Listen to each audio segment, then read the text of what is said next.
Hello everyone. हम लोगों ने लास्ट क्लास टॉपिक में कवर किया है force on a charge particle placed in a magnetic field whether uniform और नॉन यूनिफॉर्म। चारों केसेस के बारे में हम लोगों ने डिस्कस किया। साथ ही मैग्नेटिक मोमेंट मैंने एक्सप्लेन किया है लाइव लेक्चर में। जिन लोगों ने भी नहीं देखा है वो लोग एक बार मैग्नेटिक मोमेंट के बारे में लाइव लेक्चर में उसको कवर अप कर लें। आज हम लोग सबसे पहला टॉपिक पढ़ने वाले हैं force on a current carrying wire placed in a magnetic field. कोई करंट कैरिंग वायर जिसको मैग्नेटिक फील्ड में प्लेस करेंगे तो उस पर फोर्स किस तरह का एक्सपीरियंस होगा, किस डायरेक्शन में एक्सपीरियंस होगा या क्यों एक्सपीरियंस होगा। सबसे पहले इसको ये सीखते हैं। मान लीजिए बच्चा मेरे पास कोई करंट कैरिंग वायर है, ठीक है, आर्बिट्री शेप का है, इसमें करंट आई फ्लो कर रहा है। कोई भी आर्बिट्री शेप का वायर है, इसमें से करंट आई फ्लो कर रहा है, ठीक है। मैं इसके एक छोटे से सेगमेंट को कंसिडर कर रहा हूं, लेट्स से डीएल। बहुत छोटा सेगमेंट कंसिडर किया है डीएल, ठीक है। इस डीएल लेंथ को मैं शो करता हूं। ये जो डीएल लेंथ है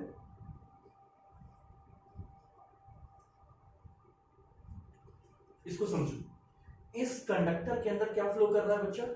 हालांकि इलेक्ट्रॉन फ्लो कर रहा है, लेकिन बाय कन्वेंशन हम लोग पॉजिटिव चार्ज के फ्लो को मानते हैं, यानी कि पॉजिटिव चार्ज प्रोटॉन फ्लो कर रहा है। कितने स्पीड से फ्लो कर रहा है? तो ड्रिफ्ट स्पीड से फ्लो कर रहा है, यानी कि सारे प्रोटॉन की वेलोसिटी है वीडी, ठीक है। लेट्स से हम लोगों ने जो ये लेंथ कंसीडर किया है, लेट्स से हम लोगों ने जो ये लेंथ कंसीडर किया है, ये लेंथ कितने के बराबर है? V D into D T. V D into D T कहने का मतलब क्या हुआ कि जो लेंथ है इसको मैं रिप्लेस कर रहा हूं वीडी इंटू डीटी से। कहने का मतलब क्या हुआ कि एक छोटा सा क्रॉस सेक्शन मैंने कंसीडर किया है। इस क्रॉस सेक्शन में जो चार्ज पार्टिकल इस particular area of cross section में प्रेजेंट होंगे वो डीटी टाइम में इस particular area of cross section तक पहुंच जाएंगे। ध्यान से देखो, यहां वाला जो चार्ज पार्टिकल होगा उन सबका स्पीड क्या होगा? वीडी होगा। तो डीटी टाइम में वो डीएल लेंथ को कवर अप कर लेंगे, ठीक है। एक छोटा सा एक फॉर्मूला डिराइव करने के लिए हम लोग कंसीडर कर रहे हैं। मैंने एक छोटा सा सेक्शन कंसीडर किया है जो कि डीएल लेंथ का है। डीएल लेंथ कितने के बराबर है? तो वीडी इंटू डीटी के बराबर है, यानी कि यहां पर जो चार्ज पार्टिकल प्रेजेंट है, let's say cross sectional area A पर जो चार्ज पार्टिकल प्रेजेंट है वो वीडी स्पीड से मूव कर रहे हैं और डीटी टाइम में कौन से क्रॉस सेक्शनल एरिया तक पहुंच जाएंगे? बी क्रॉस सेक्शनल एरिया तक पहुंचेंगे, ठीक है। तो यानी कि इसके बीच में लेट्स से मैं चार्ज अज्यूम कर रहा हूं, डीक्यू चार्ज प्रेजेंट है, total charge. D Q is the net charge, net charge in the length D L. D L length में हमारा टोटल चार्ज डीक्यू प्रेजेंट है। तो बच्चा करंट क्या लिखा जाएगा? करंट लिखा जाता है DQ upon DT.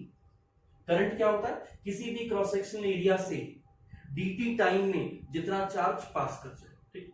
DT time में किसी भी क्रॉस सेक्शनल एरिया से कितना चार्ज पास कर जाए तो rate of flow of charge through that particular cross sectional area क्या कहलाता है? करंट। तो जैसा कि हम लोगों ने कंसीडर किया, तो ए वाला जो भी पार्टिकल होगा, चार्ज पार्टिकल होगा, वो डीटी टाइम में बी तक पहुंच जाएगा, यानी कि बीच में जितने चार्ज पार्टिकल होंगे वो इस क्रॉस सेक्शनल एरिया को क्रॉस कर जाएंगे। तो करंट कितने के बराबर होगा? डीक्यू अपॉन डीटी के बराबर होगा, ठीक है बच्चा। यानी कि मैं डीक्यू को क्या लिख सकता हूं? I D.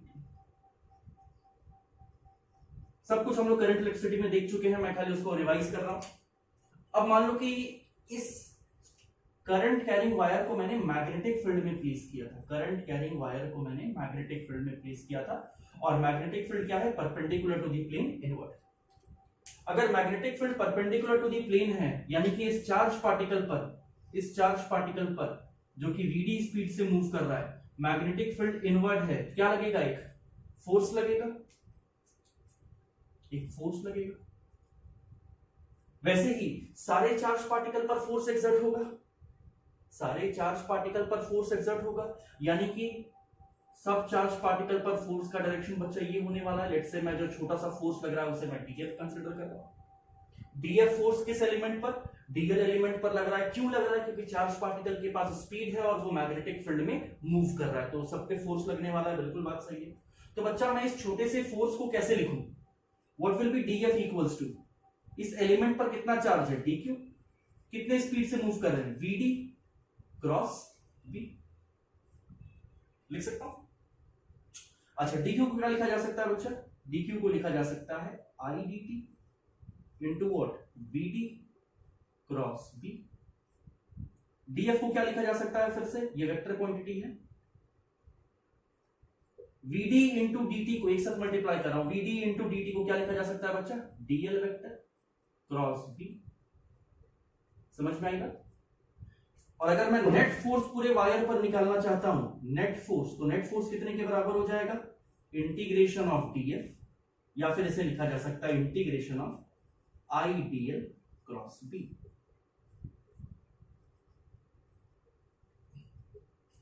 किस पर नेट फोर्स की बात कर रहे हैं? इस वायर पर जो कि किसी आर्बिट्री शेप का है, उस पर नेट फोर्स मैग्नेटिक फील्ड के कारण, पहली बात तो किसके चलते हो रहा है? तो करंट किसके चलते हैं? चार्ज पार्टिकल के चलते हैं। चार्ज पार्टिकल पर फोर्स लगेगा, हर चार्ज पार्टिकल पर फोर्स लगेगा तो वायर पर फोर्स लगेगा। वायर पर फोर्स किस तरह से लग रहा है हमको समझ में आया यहाँ पर। और अगर फॉर्मूला से देखना चाहो तो ये किस पर डिपेंड करता है बच्चा? डीएल क्रॉस बी पर। यहां पर याद रखेंगे D L is the vector length,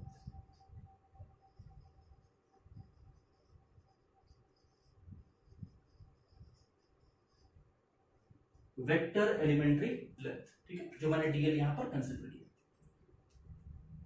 यहां तक बच्चा नोट डाउन करो। तो मेरा जो अल्टीमेटली फॉर्मूला आया किसका? Force on a current carrying wire placed in a magnetic field, इसे मैं यहां पर लिखता हूं। तो फोर्स का फॉर्मूला क्या है बच्चा? फोर्स का फॉर्मूला है I dl vector cross b vector का इंटीग्रेशन। डीएल को वेक्टर एलिमेंट्री लेंथ है तो उसका डायरेक्शन बच्चा किस में होगा? तो direction of dl is in the direction of current.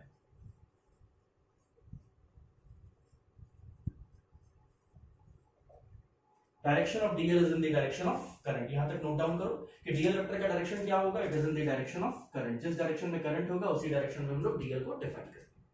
DL यहां पर क्या है? वेक्टर एलिमेंट्री लेंथ है। यहां तक नोट डाउन करो।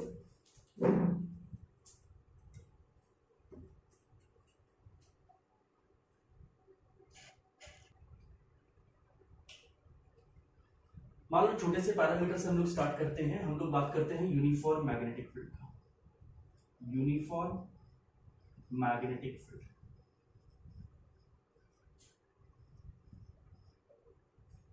एक वायर है, स्ट्रेट करंट कैरिंग वायर है, इसमें मान लो करंट आई फ्लो कर रहा है। ये एक मैग्नेटिक फील्ड में प्लेस है, जो कि मैग्नेटिक फील्ड है perpendicular to the plane inward. इस वायर का लेंथ है L। What will be the force on this current carrying wire? Force कितने के बराबर होगा? याद रखो फोर्स का फॉर्मूला क्या है? I integration of F is equals to integration of I dl cross B। Magnetic field uniform है और करंट भी कांस्टेंट है। कांस्टेंट करंट की बात कर रहे हैं। करंट जो है वो वायर में फ्लो कर रहा है कांस्टेंट मैग्नीट्यूड का। बच्चा F को क्या लिखा जाएगा? I कांस्टेंट बाहर आ गया, integration of dl cross B। B भी कांस्टेंट है तो बच्चा dl का इंटीग्रेशन क्या होगा? L इंटीग्रेशन होगा। तो F वेक्टर कितने के बराबर हो गया? I into L B। Theta कितने के बराबर है? यहां पर देखो थीटा इज इक्वल्स टू 90। किसके बीच का बच्चा? किसके बीच का? तो लेंथ और मैग्नेटिक फील्ड दोनों के बीच का एंगल कितना है? 90 डिग्री है। तो मेरा सीधा आंसर क्या हो गया? I L into B. What is the direction? तो डायरेक्शन कैसे निकालेंगे बच्चा? डीएल क्रॉस बी से। और डीएल का डायरेक्शन क्या है? करंट के डायरेक्शन में। तो करंट किधर है बच्चा? आगे की तरफ जा रहा है। मैग्नेटिक फील्ड अंदर की तरफ है। फोर्स किधर लगेगा? ऊपर की डायरेक्शन में। This is the direction of force. This is the direction of force. Similarly मान लीजिए बच्चा मेरे पास कोई वायर होता और वायर में करंट है इस डायरेक्शन का, लेकिन मैग्नेटिक फील्ड है perpendicular outward. Magnetic field is perpendicular outward. कितने लेंथ का है? एल लेंथ का है। What will be the force? Force कितने के बराबर होगा? तो वापस सेम तरीके से force will be equals to I L B. The direction of force, current, magnetic field बाहर में, करंट मैग्नेटिक फील्ड बाहर में, downward direction, this is the direction of force. अगर मेरे पास कोई स्ट्रेट करंट कैरिंग वायर है तो उस पर बच्चा मैग्नेटिक फोर्स कितना लगता है, तो ILB provided theta is equals to 90 degree, provided theta is equals to 90 degree. ठीक, सेकंड, मान लीजिए कि मैग्नेटिक फील्ड और करंट सेम डायरेक्शन में है, करंट कैरिंग वायर यानी कि करंट का डायरेक्शन और मैग्नेटिक फील्ड का डायरेक्शन सेम है, दोनों का डायरेक्शन सेम है, यानी कि थीटा का वैल्यू क्या होगा बच्चा यहां पर 0 डिग्री। तो फोर्स कितने के बराबर होगा, force acting on this wire will be equals to 0। Similarly if theta is equals to 0 degree, ये वाला केस। सिमिलरली मान लीजिए ये करंट कैरिंग वायर होता और मैग्नेटिक फील्ड ऑपोजिट डायरेक्शन में है, this is the direction of magnetic field, दोनों ऑपोजिट डायरेक्शन में है। तो बच्चा यहां पर थीटा का वैल्यू कितना है, थीटा का वैल्यू है 180 डिग्री, यानी कि यहां पर भी मैग्नेटिक फोर्स कितने के बराबर होगा, 0। तो यहां पर हम लोग ने तीन अलग अलग केसेस कंसीडर किया है। सबसे पहला क्या है कि जब मैग्नेटिक फील्ड और करंट या फिर लेंथ के बीच का एंगल 90 डिग्री हो तो फोर्स कितने के बराबर होगा, IL इंटू B, फोर्स का direction provided by right hand thumb rule. ठीक है, अगर करंट और मैग्नेटिक फील्ड सेम डायरेक्शन में है, करंट और मैग्नेटिक फील्ड या लेंथ और मैग्नेटिक फील्ड का डायरेक्शन सेम है, तो force acting on this wire will be equals to 0। The force acting on the wire will be equals to 0। ठीक है, यहां तक नोट करो।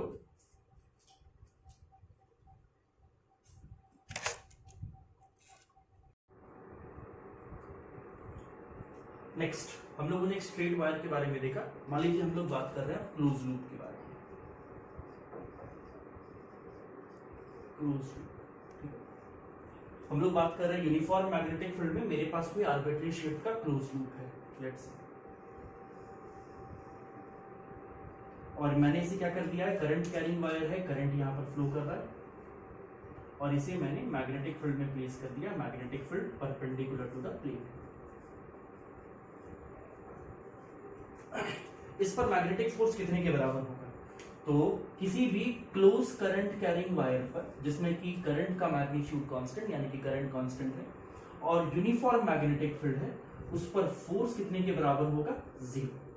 Force will be equals to 0। किस पर फोर्स 0, यूनिफॉर्म मैग्नेटिक फील्ड में मैंने क्लोज लूप को प्लेस किया है, यूनिफॉर्म मैग्नेटिक फील्ड में क्लोज लूप को प्लेस किया है जिसमें कांस्टेंट करंट I फ्लो कर रहा है, तो उस पर मैग्नेटिक फोर्स कितने के बराबर होगा, the magnetic force will be equals to 0। Reason क्या है, बहुत सारा अलग अलग तरीके से हम लोग देख सकते हैं। सबसे पहला रीजन देखो, वेक्टर से स्टार्ट करते हैं। हम लोग जानते हैं polygon law of vector addition, हाँ polygon law of vector addition जानते हैं। तो डीएल वेक्टर का यहां पर ध्यान से देखो, F D F it is equals to integration of I DL cross B. I constant है, इंटीग्रेशन के बाहर आ गया, बी भी कांस्टेंट है यानी कि integration of D L vector, close integral of D L vector. Close integral क्यों, मैं क्लोज लूप की बात कर रहा हूं, तो close integral of D L cross B, क्योंकि यहां पर मैं क्लोज इंटीग्रल की बात कर रहा हूं। अब डीएल का क्लोज इंटीग्रल छोटे छोटे टर्म्स में देखो, यहां पर मेरे पास एक डीएल वेक्टर है, यहां पर एक दूसरा डीएल वेक्टर है, यहां पर एक दूसरा डीएल वेक्टर है, यहां पर एक दूसरा डीएल वेक्टर है, ऐसे करके छोटे छोटे एलिमेंट्स का डीएल वेक्टर का डायरेक्शन देखो। तो by polygon law of vector addition क्या कहता है कि अगर मेरे पास कोई क्लोज्ड पॉलीगन बन रहा हो, ध्यान से देखो यहां पर सारे को अगर एलिमेंट को प्रॉपर्ली तरीके से वेक्टर के तरीके से देखोगे तो क्या बन रहा होगा, एक क्लोज्ड पॉलीगन बन रहा होगा। तो एक for a closed polygon the net summation of vector will be equals to 0, यानी कि the close integral of D L vector will be equals to 0। क्यों, polygon law of vector addition से यहां छोटे छोटे एलिमेंट को देखो मैंने अरेंज किया है, ये क्या कर रहा है, एक क्लोज्ड पॉलीगन बना रहा है, तो क्लोज्ड पॉलीगन का close integral will be equals to, या फिर क्लोज्ड पॉलीगन का net summation of vector will be equals to 0।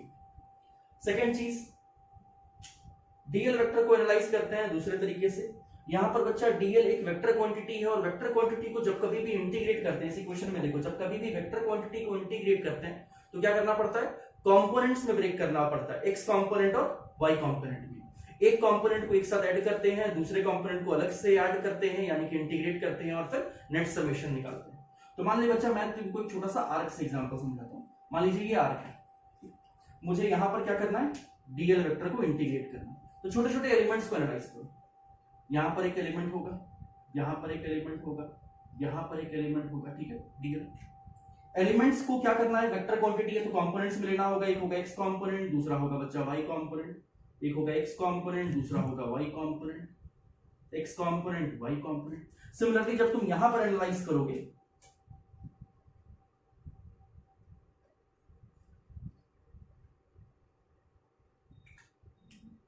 X component Y component, X component Y component, X component Y component, क्या देखने को मिल रहा है, ये जो मेरा y कंपोनेंट है ये क्या कर जा रहा है, कैंसिल आउट। y कंपोनेंट मेरा क्या कर जा रहा है, कैंसिल आउट। रिमेनिंग क्या बच रहा है, सिर्फ और सिर्फ x component.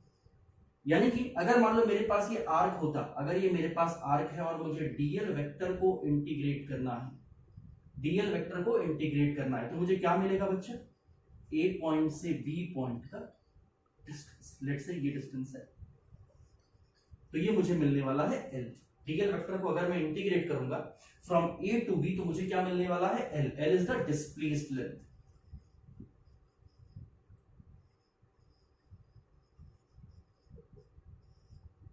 L is the displaced length, ठीक है। मैंने एक आर्क लिया, आर्क में मैंने क्या किया, डीएल वेक्टर को समझने की कोशिश की। डीएल एक वेक्टर क्वांटिटी है, अगर मुझे उसे इंटीग्रेट करना है लेट्स से, तो इंटीग्रेशन कैसे करेंगे, कंपोनेंट्स में ब्रेक करके एक्स कंपोनेंट और वाई कंपोनेंट, एक्स कंपोनेंट और वाई कंपोनेंट। तो ए से बी तक जब कभी भी हम लोग इंटीग्रेट करेंगे तो क्या होगा बच्चा, ये Y component will cancel out. पूरे आर्क के लिए the Y component will cancel out. Remaining क्या बचेगा, सिर्फ एक्स कंपोनेंट। और इस एक्स कंपोनेंट को ऐड करते जाओगे तो कौन सा लेंथ मिलेगा, ए और बी के बीच का डिस्प्लेस्ड लेंथ, ए और बी के बीच का डिस्प्लेस्ड लेंथ, ठीक है। ये कंसेप्ट के बारे में कब सोच रहे हैं, जब यूनिफॉर्म मैग्नेटिक फील्ड में बात कर रहे हैं, यानी कि मैग्नेटिक फील्ड कांस्टेंट है, करंट कांस्टेंट है, सिर्फ हमें क्या करना है, लेंथ को इंटीग्रेट करना है, डीएल वेक्टर को इंटीग्रेट करना है। सिमिलरली अगर क्लोज लूप की बात करेंगे बच्चा, तो क्लोज लूप में क्या हो जाएगा, what will be the displaced length, zero. Close loop में डिस्प्लेस्ड लेंथ जीरो होगा, यानी कि force on the magnetic field will be equals to zero.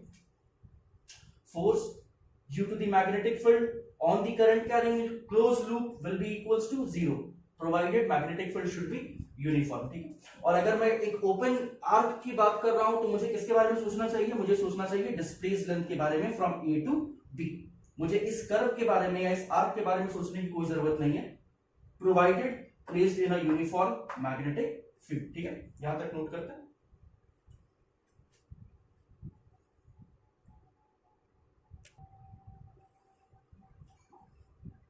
चलो एक क्वेश्चन से समझने की कोशिश करते हैं। मान लीजिए मेरे पास कोई सर्कुलर आर्क है,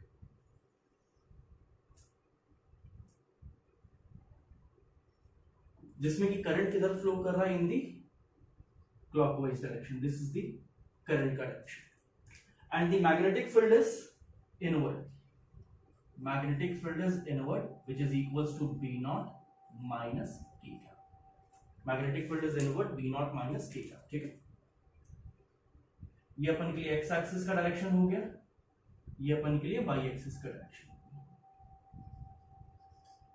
आपको पता करना है कि इस current carrying wire circular arc में या फिर सेमी सर्कुलर वायर में जिसका रेडियस आर है, what will be the magnetic force. सबसे पहला बेसिक तरीके से सॉल्व करेंगे इंटीग्रेट करके, ताकि इंटीग्रेशन का भी फील समझ में आए। क्या करना चाहिए बच्चा, एक डीएल एलिमेंट लेना पड़ेगा। डीएल एलिमेंट कैसे लेंगे, तो मान लो मैंने क्या किया, थीटा एंगल पर एक एलिमेंट काट लिया D theta, this is the element. इस एलिमेंट पर करंट का डायरेक्शन क्या है, ये रहा करंट का डायरेक्शन। बच्चा फोर्स किधर लग रहा होगा, तो फोर्स मुझे पता है वेक्टर है, एफ कितने के बराबर होगा, it will be I DL cross B, यानी कि डीएल के परपेंडिकुलर साथ ही साथ बी के भी परपेंडिकुलर होगा। कैसे निकालेंगे, राइट हैंड थंब रूल से। तो ये करंट का डायरेक्शन है, मैग्नेटिक फील्ड इनवर्ड, ये रहा force, this is the direction of force, F लगा, ठीक है, या फिर डीएफ लगा। क्योंकि ये सिमेट्रिकल सिस्टम है, तो मैंने हमेशा बोला है एक एलिमेंट और लेंगे अपन लोग। क्यों, देयर इज अ पॉसिबिलिटी कि एक कंपोनेंट क्या कर जाएगा, कैंसिल आउट। एक एलिमेंट और ले लेते हैं, थीटा एंगल पर डी थीटा कंपोनेंट इधर भी लेंगे। तो बच्चा इस ये रहा करंट का direction, what will be the direction of force, I DL cross B, ये रहा perpendicular upward. This is the direction of force. अब मुझे F निकालने के लिए इसको इंटीग्रेट करना है, यानी कि वेक्टर क्वांटिटी को इंटीग्रेट करना है। और वेक्टर क्वांटिटी को इंटीग्रेट कैसे करते हैं? कंपोनेंट में लेकर के। क्यों? क्योंकि इंटीग्रेशन हमें स्केलर एडिशन प्रोवाइड करता है, और वेक्टर को इंटीग्रेट करने के लिए क्या करेंगे? कंपोनेंट मेथड का इस्तेमाल करते हैं। क्यों? एक्स कंपोनेंट को एक साथ इंटीग्रेट करते हैं, वाई कंपोनेंट को एक साथ। तो डीएफ के मान लो दो कंपोनेंट्स हो गए बच्चा, यहां पर आपका हो गया डीएफ कॉस थीटा, दूसरा कंपोनेंट हो गया आपका डीएफ साइन थीटा। वैसे बच्चा यहां पर आ जाओ कंपोनेंट में, तो ये बन जाएगा आपका डीएफ कॉस थीटा, ये कंपोनेंट आपका बन गया df sine theta. cos theta component यहां से दिख रहा है, they will cancel out each other, cos theta component will cancel out each other. क्या बचेगा? df sin theta. तो what will be f net? It will be integration of df sin theta. What is df equals to? df कितने के बराबर है? It is equals to i dl cross b। So df कितने के बराबर हो गया? I इंटू dl बच्चा, dl is r d theta. What is the value of magnetic field B? What is the angle between magnetic field and the length? It is equals to sin 90। यानी कि df जो आपका आया है, ये आया है I B into r d theta. वैसे ही f net को इंटीग्रेट करना है df sin थीटा को, f net कितने के बराबर हो जाएगा? It will be equals to I r b d theta into sine theta. कहां से कहां तक इंटीग्रेट करेंगे? From zero to pi, from zero to pi, यानी कि I r b constant sine theta D theta का integration, it will be equals to minus cos theta, limit zero से लेकर के पाई, यानी कि माइनस आई आर बी, साथ में cos pi minus cos zero, cos pi का वैल्यू -1, कॉस जीरो का वैल्यू 1, तो -1 यानी कि -2, साथ में एक माइनस, तो हटा के यहां क्या लिख सकते हैं? सीधा सीधी 2ir।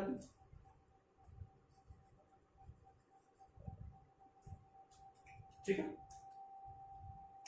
अब मेरा जो फोर्स आया वो आया 2irb, और किस डायरेक्शन में बच्चा? It is along J cap, it is along J cap. बच्चा ये जो डीएफ है ये किसके अलोंग है?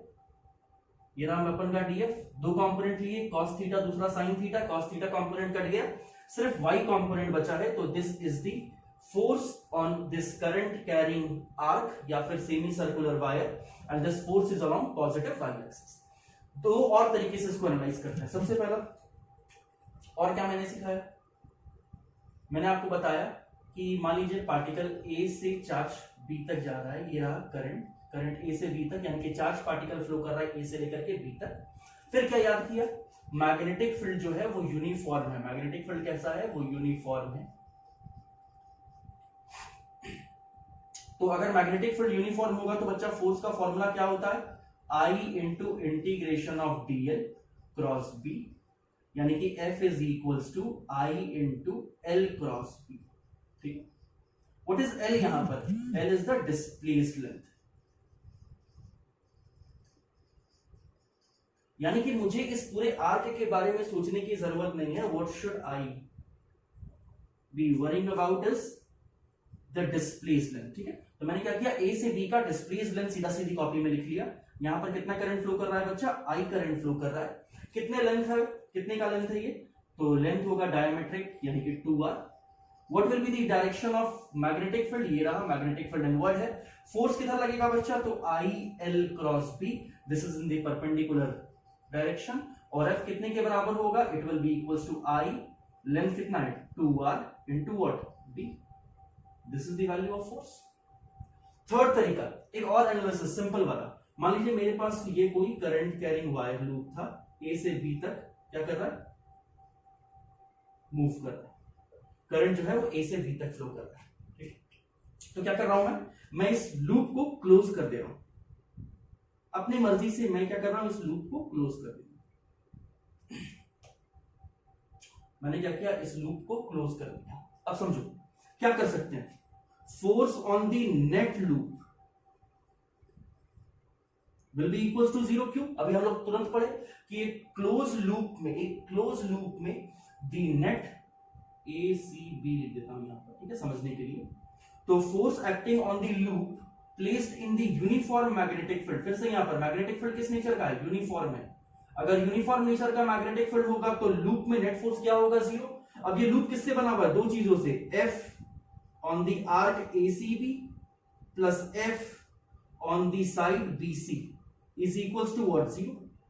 मुझे फोर्स निकालना है एसीबी साइड पर, it will be equals to minus force along the side BC, यानी कि जो भी बीसी डायरेक्शन में फोर्स या फिर जो भी बीए,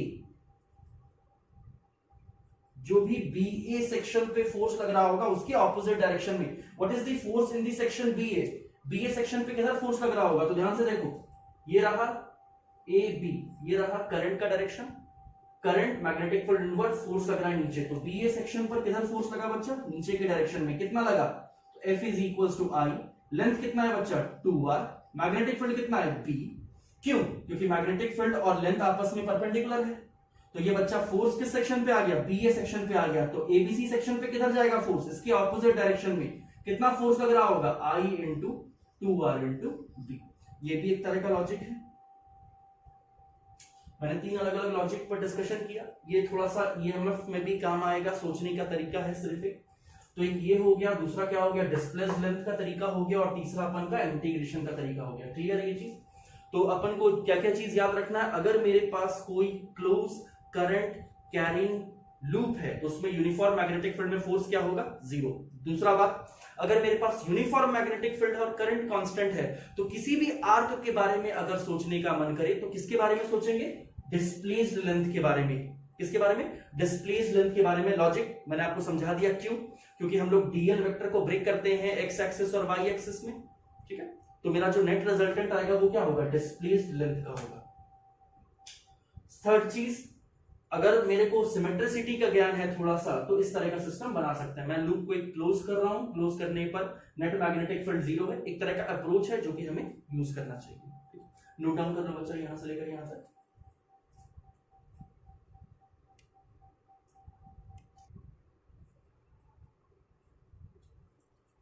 नेक्स्ट मान लीजिए हमारे पास एक सवाल है कि मेरे को एक साइनोसॉइडल कर्व दे दिया गया है किसी ए पॉइंट से बी पॉइंट तक के बीच का, जिसका इक्वेशन कितना है? तो y is equals to a sin 2 pi lambda into X. ये मेरे को इसका इक्वेशन दिया गया है, y is equals to a sin 2 pi lambda into X. ठीक, ये एक्स एक्सिस की बात कर रहा है, ये वाई एक्सिस की बात कर रहा है। लेट्स से किसी पॉइंट P से किसी पॉइंट Q तक जाना। ये है आपका करंट का डायरेक्शन और ये है magnetic field inward. Magnetic field का डायरेक्शन क्या है? It is equals to B not minus K। What will be the force on this loop? इस लूप पे फोर्स कितना लगेगा? इस पर्टिकुलर लूप पे या फिर इस पर्टिकुलर आर्क पे फोर्स कितना लगेगा? तो फोर्स कैसे निकालेंगे बच्चा? किसके बारे में सोचेंगे? फोर्स ऑन दी आर्क जो भी बन रहा है यहाँ पर, या फिर section PQ, force in the section PQ कितने के बराबर होगा? तो मुझे क्या आर्क के बारे में सोचना चाहिए? नहीं। कर्व के बारे में नहीं, मुझे किसके बारे में सोचना है? डिस्प्लेस्ड लेंथ के बारे में। What is the displaced length? ये रहा डिस्प्लेस्ड। डिस्प्लेस्ड लेंथ कितने के बराबर है? Displaced length is equals to lambda. ये जो लेंथ है PQ का, it is equals to lambda. तो फोर्स कितने के बराबर होगा? Force will be equals to B not I into lambda. What will be the direction? तो same direction of current assume करेंगे यहां पर I. What will be the direction of force? I cross B in the perpendicular upward direction, यानी कि इस direction पे force लग रहा है, यानी कि इस लूप पर इस डायरेक्शन में फोर्स लग रहा है। ठीक है, कितना फोर्स लग रहा है? तो B not I into lambda। Further एक और पॉइंट ध्यान से देखते हैं। पहले यहां तक नोट करो।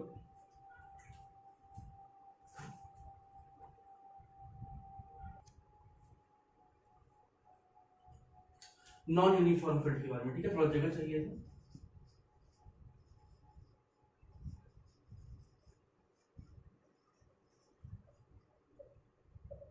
अगर नॉन यूनिफॉर्म फील्ड है तो हमें क्या करना होगा, प्रॉपरली इंटीग्रेट करना होगा, इसमें कोई शक वाली बात नहीं है। लेकिन अगर मेरे पास कोई क्लोज लूप है, close loop placed in the non-uniform magnetic field,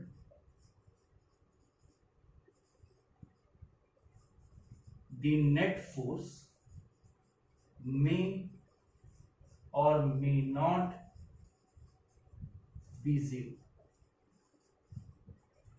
यानी कि नेसेसरी कंडीशन नहीं है कि अगर मैं नॉन यूनिफॉर्म मैग्नेटिक फील्ड में अगर एक क्लोज लूप को प्लेस करूं तो उसमें नेट फोर्स जो होगा वो जीरो ही होगा या फिर नॉन जीरो ही होगा। हम लोग दोनों केसेस को देखेंगे कि इसमें अगर नॉन यूनिफॉर्म फील्ड में मैं अगर कोई क्लोज लूप को प्लेस करता हूं तो उसमें जो मैग्नेटिक फील्ड, जो मैग्नेटिक फोर्स लगने वाला है वो जीरो हो भी सकता है और जीरो नहीं भी हो सकता है। Let's take an example. मान लीजिए बच्चा कि मेरे पास कोई एक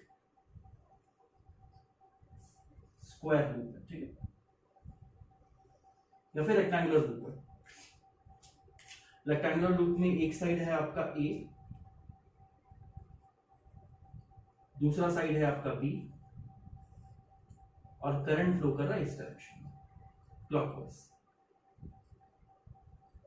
आई करंट फ्लो कर रहा है क्लॉकवाइज डायरेक्शन में, और मेरा जो मैग्नेटिक फील्ड दिया हुआ है वो मैग्नेटिक फील्ड है B is equals to B naught 1 plus x by a, ठीक है, minus k. B is equals to b naught 1 plus x by k minus k का, यानी कि मैग्नेटिक फील्ड जो है बच्चा वो मेरा x के साथ क्या कर रहा है, चेंज कर रहा है। ये अपन का x एक्सिस है, ये अपन के लिए y एक्सिस है, और z magnetic field in both. इसको नेम कर देते हैं let's say A B C D. मुझे नेट फोर्स निकालना है इस लूप में। पहला सिंपल तरीका, force in section AB section की बात करते हैं। तो एबी सेक्शन पर अगर बात करेंगे बच्चा, तो एबी सेक्शन पर मैग्नेटिक फील्ड कितना है, एबी सेक्शन पर मैग्नेटिक फील्ड कितना है, इसका वैल्यू क्या रखेंगे, जीरो। तो मैग्नेटिक फील्ड कितने के बराबर हो गया बच्चा, बी नॉट। तो एफ इज इक्वल्स टू क्या आ गया, यह आ गया आई, थोड़ा वेक्टर भी यूज कर लेते हैं, आई इनटू बी जे क्या, just for a sake of convenience B J क्या, ये मेरा लेंथ है, क्रॉस मैग्नेटिक फील्ड बच्चा, तो ये हो जाएगा बी नॉट माइनस के। तो what will be the force along section A B, ध्यान से देखो जे के, तो जे क्रॉस के क्या होता है, आई, और साथ में एक माइनस साइन भी है, तो मेरा आंसर क्या होगा, I B into B naught minus I क्या। यहां से भी देखो मैग्नेटिक फील्ड बच्चा अंदर की तरफ है, आई मैग्नेटिक फील्ड की तरफ हाथ को घुमाया, ये आ गया आपका डायरेक्शन ऑफ फोर्स, यानी कि this is the direction of force along section A B. कितने मैग्नीट्यूड का फोर्स लग रहा होगा, तो I B into B not, ठीक है। मान लीजिए मुझे सीडी सेक्शन पर पता करना है, force acting on section CD, I, what is the direction बच्चा, सी से डी की तरफ, यानी कि क्या लिखना चाहिए, बी इंटू माइनस जे क्या, क्रॉस मैग्नेटिक फील्ड बच्चा, तो ये लेंथ ए है, ए का वैल्यू पुट करो तो ए बाई ए 1 हो गया, 1 प्लस 1 2 हो गया, यानी कि आपका आंसर क्या आ गया, 2 बी नॉट माइनस की, ठीक है। तो एफ अलोंग सी डी कितने के बराबर हो जाएगा बच्चा, ये हो जाएगा आई बी इंटू 2 बी नॉट, साथ में डायरेक्शन बच्चा जे क्रॉस के आई होना चाहिए, साथ में माइनस माइनस कैंसिल आउट कर दिया, ये आपका बच गया आई कैप, यानी कि force acting along the section c d is 2 b not b I into I, यानी कि इस सेक्शन पे जो फोर्स लग रहा है वो ये रहा, फोर्स एक्टिंग ऑन। अब बी से सी में, बी से सी सेक्शन में मेरा मैग्नेटिक फील्ड क्या कर रहा है, वेरी कर रहा है, बी से सी सेक्शन में मेरा मैग्नेटिक फील्ड जो है वो वेरी कर रहा है। लेकिन जिस तरह से वो वेरी कर रहा है बी से सी सेक्शन में, सेम तरह से वेरी कर रहा है ए से डी सेक्शन में, और बी से सी सेक्शन में फोर्स का डायरेक्शन क्या है, तो आई क्रॉस बी, यानी कि ऊपर लग रहा होगा, this is the direction of force, force along section B C, and this is the direction of force along section A. कैसे, करंट की तरफ अपने हाथ को रखो, करंट की तरफ अपने हाथ को रखो, मैग्नेटिक फील्ड की तरफ घुमाओ, ये आ गया फोर्स का डायरेक्शन। तो जिस तरह से मेरा मैग्नेटिक फील्ड वेरी कर रहा है along the section BC, same उसी तरह से मेरा मैग्नेटिक फील्ड वेरी कर रहा है अलोंग दी सेक्शन एडी, ठीक है। और दोनों का फोर्स का डायरेक्शन क्या है, ऑपोजिट। तो force BC will cancel force along A. तो what will be the net force बच्चा? नेट फोर्स कितना बच जाएगा? ध्यान से देखो, ये दोनों कैंसिल कर दिए, इसका फोर्स है I b naught into b, negative direction में इसका फोर्स है 2IB into B naught. F net क्या बच जाएगा बच्चा? B naught into b into I, साथ में आई क्या। Net force on this loop will be along positive x axis. मान लो मुझे सॉल्व भी करना पड़े, what is the force along section BC, पहले मैंने समझाया कि कैंसिल कर देंगे, मान लो मुझे पता भी करना हो तो पता कर लेते हैं।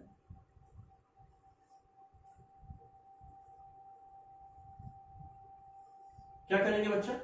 एक लेंथ लेना पड़ेगा आइडियल क्रॉस बी के लिए, किसी भी एक्स दूरी पर, यहां से किसी भी एक्स दूरी पर मैंने एक एलिमेंट काट लिया जिसका नाम है dx। तो व्हाट विल बी बच्चा df? df will be equals to i into dx। dx का डायरेक्शन क्या है बच्चा? पॉजिटिव एक्स एक्सिस, i क्या क्रॉस b। b का वैल्यू क्या हो जाएगा बच्चा? b naught 1 plus x by A into minus a. ठीक है, dx आई क्या, dx का डायरेक्शन करंट इधर जा रहा है ना बच्चा, तो dx आई क्या cross b not I plus x by A into minus. तो df को क्या लिखा जा सकता है properly? It is equals to I b not into dx plus I into b not X by A into dx। ठीक है, मैंने मल्टीप्लाई कर दिया। What is i cross k? ध्यान से, i j k। What is i cross k? It is minus j। i cross k is minus j, साथ में एक माइनस यहां पर है, यानी कि पूरे के साथ क्या मिलेगा बच्चा? j कैप मिल जाएगा। अब क्या करना है मुझे? f को इंटीग्रेट करना है। f निकालने के लिए क्या करना पड़ेगा? df को क्या करना पड़ेगा? इंटीग्रेट करना पड़ेगा, यानी कि मुझे इंटीग्रेट करना पड़ेगा I b naught into dx को, प्लस मुझे इंटीग्रेट करना पड़ेगा I b naught by A into x dx को। कहां से कहां तक? From 0 to a, from 0 to a। और ये किस डायरेक्शन की तरफ फोर्स लग रहा होगा? जे कैप के डायरेक्शन में। ये फोर्स जो है वो जे कैप के डायरेक्शन में लग रहा होगा, जो कि समझ में आ गया। ठीक है, इंटीग्रेट अपन लोग कर सकते हैं, तो इंटीग्रेट करके सॉल्व कर देंगे। तो ये मेरा हो गया सबसे पहला एक एग्जांपल, जिसमें कि नॉन यूनिफॉर्म मैग्नेटिक फील्ड में, नॉन यूनिफॉर्म मैग्नेटिक फील्ड में क्या किया है मैंने? एक सिंपल सा क्वेश्चन लिया, no doubt. Non uniform magnetic field में एक क्लोज लूप लिया, और क्लोज लूप में नेट फोर्स जो है बच्चा वो कितने के बराबर है? B not B into I. It is non zero in nature. दूसरा एक सेक्शन मैंने कंसीडर किया, यहां पर हम लोग इंटीग्रेशन का भी यूज कर दे रहे हैं।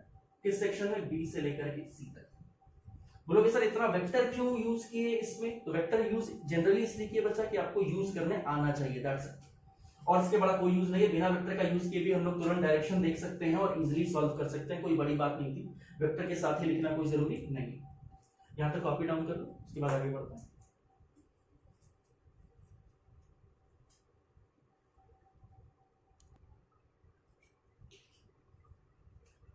नेक्स्ट हम लोग क्वेश्चन लेते हैं फिर से। मान लीजिए बच्चों मेरे पास एक uniform current carrying, infinite current carrying wire है, और यहां से किसी डिस्टेंस r पर एक आर्क रखा हुआ है, सेमी सर्कुलर रिंग रखा हुआ है, या फिर ऐसे समझिए।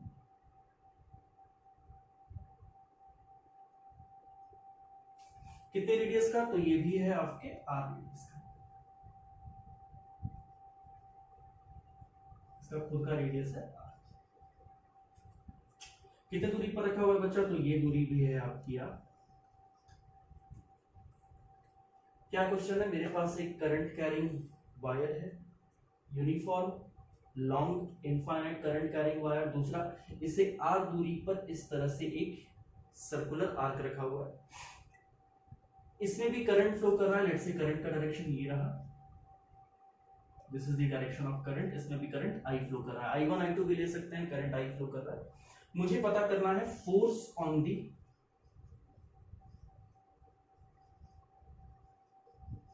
Semi circular arc, semi circular current carrying arc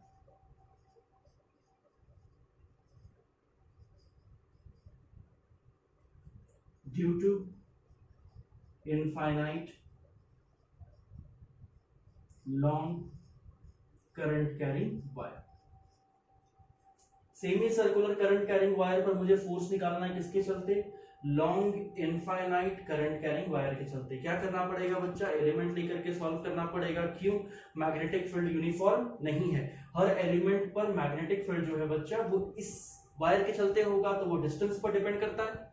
एक करंट कैरिंग, यहाँ पर फिर से होता है current carrying infinite long current carrying wire के चलते किसी भी d दूरी पर what will be the magnetic field, magnetic field होगा mu not I by 2 pi d, यानी कि सेपरेशन पर डिपेंड करता है। क्या करना पड़ेगा, जो नॉन यूनिफॉर्म मैग्नेटिक फील्ड है, फोर्स का फॉर्मूला क्या है, तो फोर्स का फॉर्मूला है आई dl क्रॉस b का इंटीग्रेशन। यहां पर हम लोग डिस्प्लेस लेंथ का डिस्कशन नहीं कर सकते क्योंकि मैग्नेटिक फील्ड नॉन यूनिफॉर्म है। क्या करना पड़ेगा, एलिमेंट लेंगे। एलिमेंट लेने का तरीका बहुत सिंपल है। एलिमेंट कैसे लेते हैं, तो ये r रेडियस का, इसको ऊपर के हटा रहा हूं मैं, इसका रेडियस r है। मैंने क्या किया, थीटा एंगल पर एक छोटा सा एलिमेंट काट लिया d थीटा, किसी भी थीटा एंगल पर मैंने एलिमेंट काट लिया d theta. d theta is a very small angle.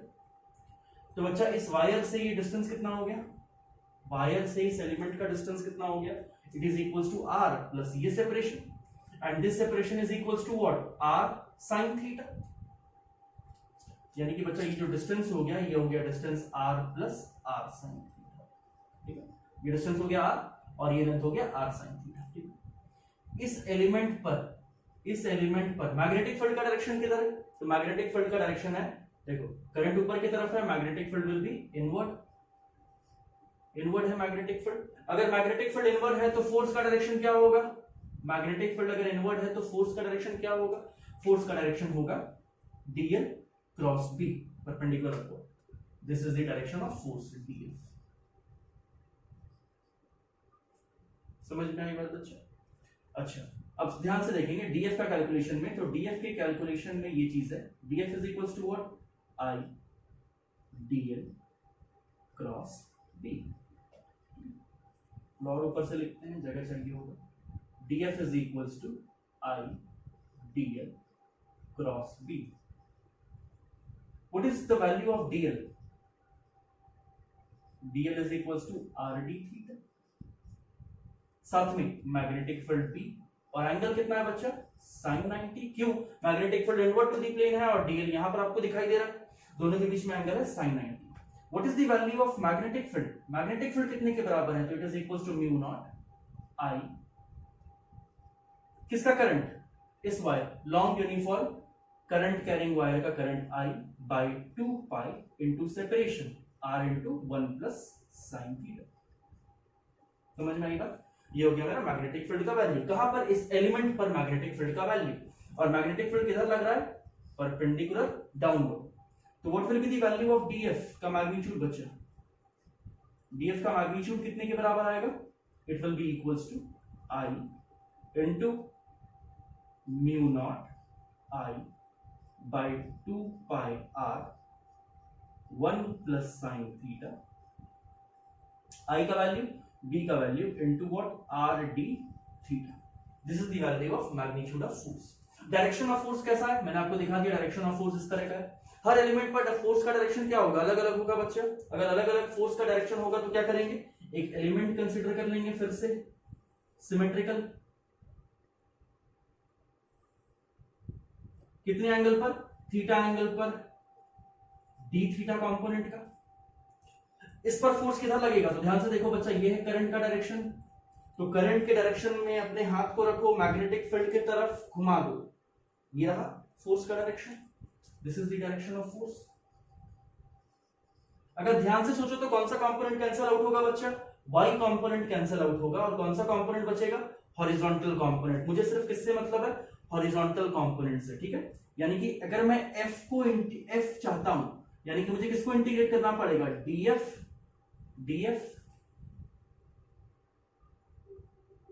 ये कंपोनेंट हो गया आपका डीएफ साइन थीटा, ये कंपोनेंट आपका हो गया DF cos theta.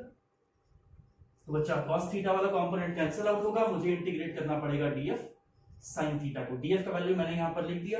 What is DF का मैग्नीट्यूड? डीएफ का magnitude is equals to mu not I square D theta by 2 pi 1 plus sine theta. Put करते हैं बच्चा। F is equals to what?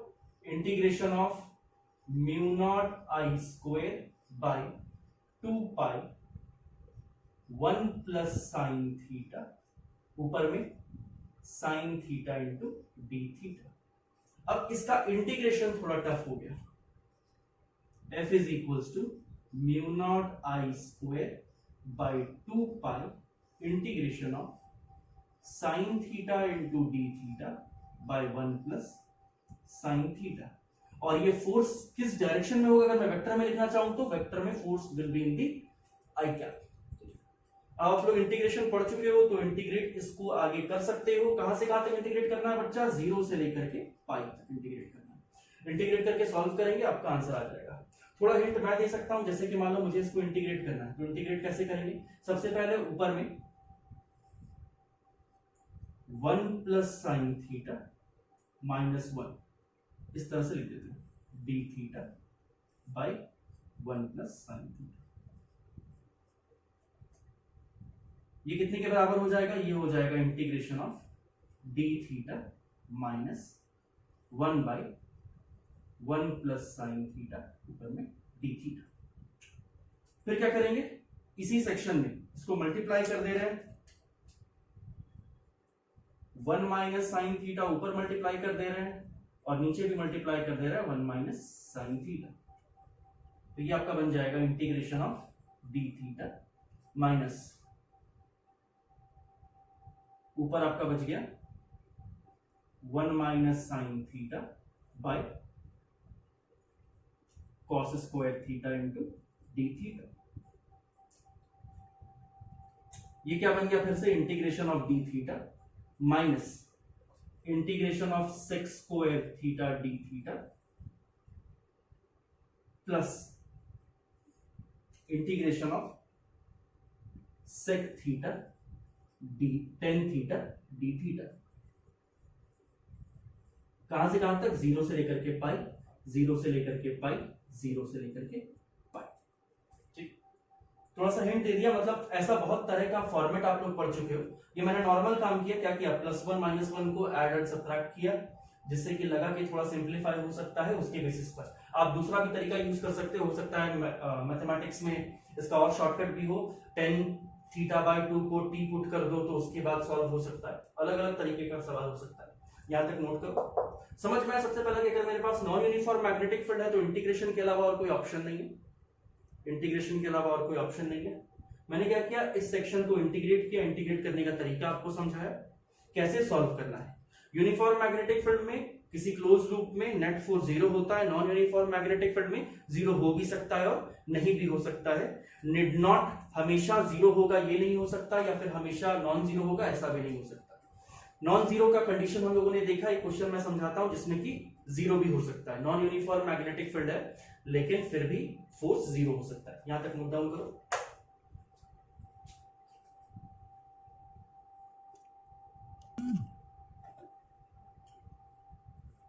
मान लीजिए बच्चा कि मेरे पास कोई क्लोज लूप है। लेट्स से मेरे पास कोई क्लोज लूप है, ठीक है। एक खाली एग्जांपल समझाने के लिए 0 भी हो सकता है। और मेरे पास एक मैग्नेटिक फील्ड है जो कुछ इस तरह से वेरी कर रहा है। ये मैग्नेटिक फील्ड है, सेंटर पर मैक्सिमम है, ऊपर जाते जा रहे हैं तो क्या कर रहा है? डिक्रीज करता जा रहा है। मैग्नेटिक फील्ड का स्ट्रेंथ जो है वो डिक्रीज करता जा रहा है। सिमिलरली जैसे जैसे नीचे जाएंगे मैग्नेटिक फील्ड का स्ट्रेंथ जो है वो क्या कर रहा है? डिक्रीज कर रहा है। ऐसा कोई मैग्नेटिक फील्ड का फंक्शन दिया हुआ है कि मैग्नेटिक फील्ड सेंटर से जैसे ऊपर जा रहे हैं तो डिक्रीज कर रहा है, जैसे नीचे जा रहे हैं तो डिक्रीज कर रहा है। या फिर ऐसा भी ले सकते हो, मेरे पास कोई क्लोज लूप है और मैग्नेटिक फील्ड जैसे जैसे ऊपर जा रहे हैं इसका स्ट्रेंथ डिक्रीज कर रहा है।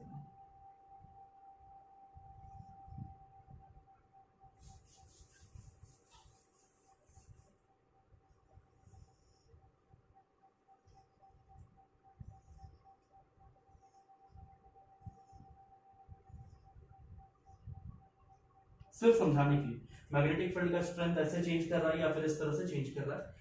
तो इस केस में ध्यान से देखो, अगर मैं छोटा सा एलिमेंट यहाँ पर लूँ या फिर एक छोटा सा एलिमेंट यहाँ पर लूँ, ठीक है, दो तरह से एलिमेंट लिया मैंने सिमेट्रिकल। मान लो यहाँ पर कोई करंट फ्लो कर रहा है आई, इस एलिमेंट पर बच्चा फोर्स किधर लगेगा, एलिमेंट पर फोर्स किधर लगेगा, तो I D L cross B अंदर की तरफ, और इस एलिमेंट पर फोर्स किधर लगेगा, नीचे की तरफ है current, I D L cross B बाहर की तरफ।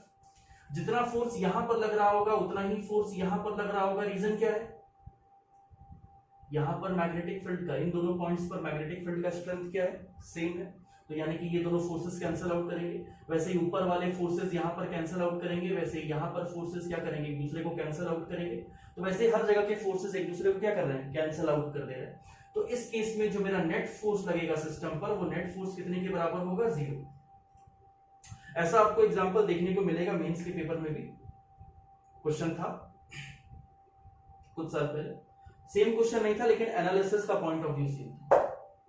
नेक्स्ट इस पर देख लो, यहां पर भी सेम बात बोलूंगा, जो मेरा मैग्नेटिक फोर्स यहां लग रहा है वही मैग्नेटिक फोर्स यहां लग रहा है। भले यहां का मैग्नेटिक फोर्स और यहां का मैग्नेटिक फोर्स दोनों वेरिएबल है, लेकिन ये दोनों फोर्सेस एक दूसरे को कैंसिल आउट करेंगे, यहाँ के दोनों फोर्सेस एक दूसरे को कैंसिल आउट करेंगे। ऐसे ही नेट फोर्स क्या हो जाएगा इस लूप पर, net force will be equals to 0, the net force will be equals to 0।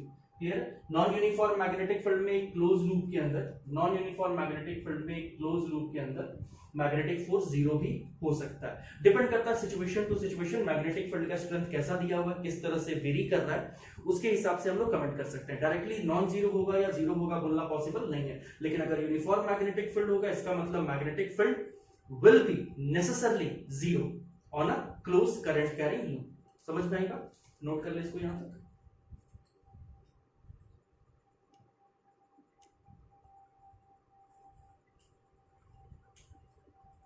Next एक और क्वेश्चन ट्राई करते हैं। मान लीजिए कि मेरे पास कोई सर्कुलर लूप है,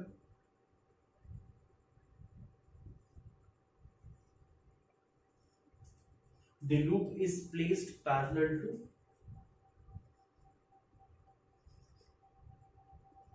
exactly किसी भी y कोऑर्डिनेट पर, लेट्स से ये वैल्यू दिया हुआ है आपको d, this value is equals to d, radius of loop is equals to a, एक लूप प्लेस्ड है, ठीक है, और जो करंट है वो किस तरह से है, तो ये डायरेक्शन ऑफ करंट है।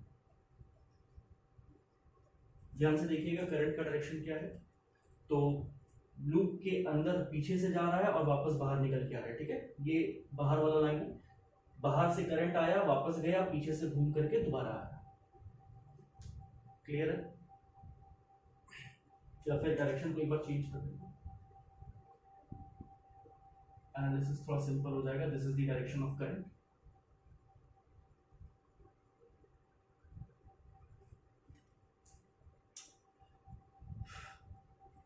ध्यान से एनालाइज करना।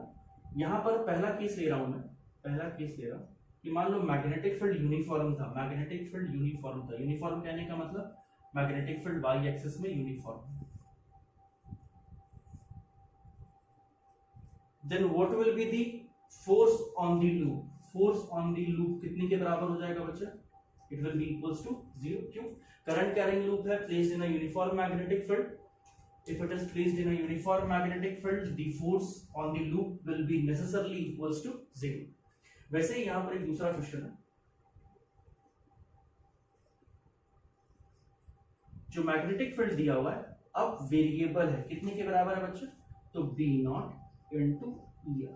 क्या b नॉट इंटू er का आपका मतलब क्या हुआ, रेडियल डायरेक्शन, er मतलब सर्कुलर मोशन में याद करो ER और ET दो डायरेक्शन होता है, एक रेडियल और दूसरा टेंजेंशियल डायरेक्शन, ठीक है।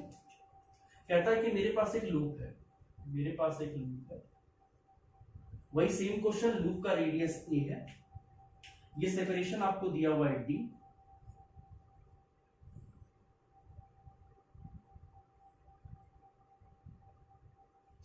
लूप का रेडियस है a, वही करंट का डायरेक्शन है, क्या कर रहा है, बाहर से घूमते हुए जा रहा है अंदर की तरफ, वापस घूम के बाहर निकल के आ रहा है। Magnetic field B naught into ER दिया हुआ है, ER का मतलब समझो it is in the radial direction, यानी कि ये हो गया मेरा डायरेक्शन ऑफ मैग्नेटिक, ऐसे वेरी कर रहा है।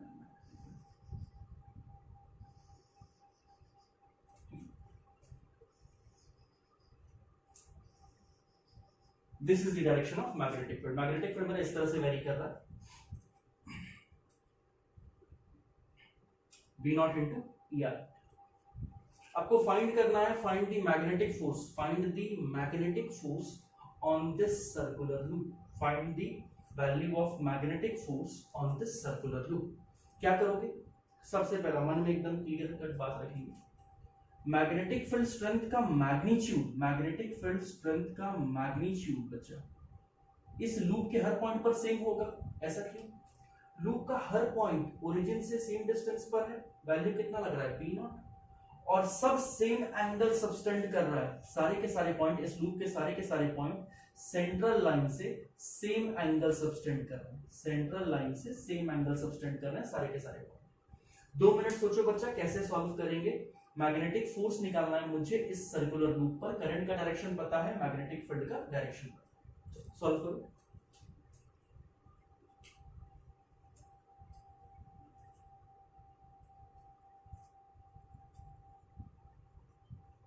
होपफुली ट्राई कर लिए होगे, पॉज करके ट्राई करो आराम से। अब मैं सॉल्व करता हूं, ध्यान से देखना। यहां पर बच्चा करंट क्या कर रहा है? अंदर की तरफ जा रहा है। करंट किधर जा रहा है बच्चा? अंदर की तरफ जा रहा है। मैग्नेटिक फील्ड क्या है? V naught into E are. क्या करंट जा रहा है अंदर की तरफ। ये करंट का डायरेक्शन दिखाया, करंट जा रहा है अंदर की तरफ, ठीक है।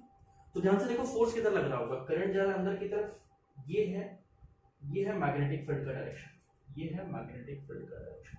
और करंट किधर जा रहा है बच्चा? अंदर की तरफ। क्या करना है? करंट के डायरेक्शन में अपने हाथ को रखो, वही तुम्हारा डीएल एलिमेंट है। मैग्नेटिक फील्ड की तरफ रोटेट करो, थंब देगा डायरेक्शन, और जो फोर्स होना चाहिए वो मैग्नेटिक फील्ड के भी परपेंडिकुलर होना चाहिए, यानी कि ये डायरेक्शन हो गया बच्चा फोर्स का। वैसे ही यहां पर चेक करो, ये रहा मेरा मैग्नेटिक फील्ड, फोर्स क्या होगा? मैग्नेटिक फील्ड के परपेंडिकुलर, ये रहा डायरेक्शन ऑफ फोर्स। दोनों जगह पर फोर्सेस का डायरेक्शन देखो, क्या करना चाहिए? ब्रेक करना चाहिए बच्चा। तो लेट से ये अगर एंगल थीटा है, ये अगर एंगल थीटा है, तो मैं F को अगर ब्रेक करना चाहता हूं, ये एंगल थीटा, तो यहां का भी एंगल बनेगा थीटा। बहुत सारे लाइंस के चलते कंफ्यूज नहीं करना, इसको मिटा दे रहा हूं।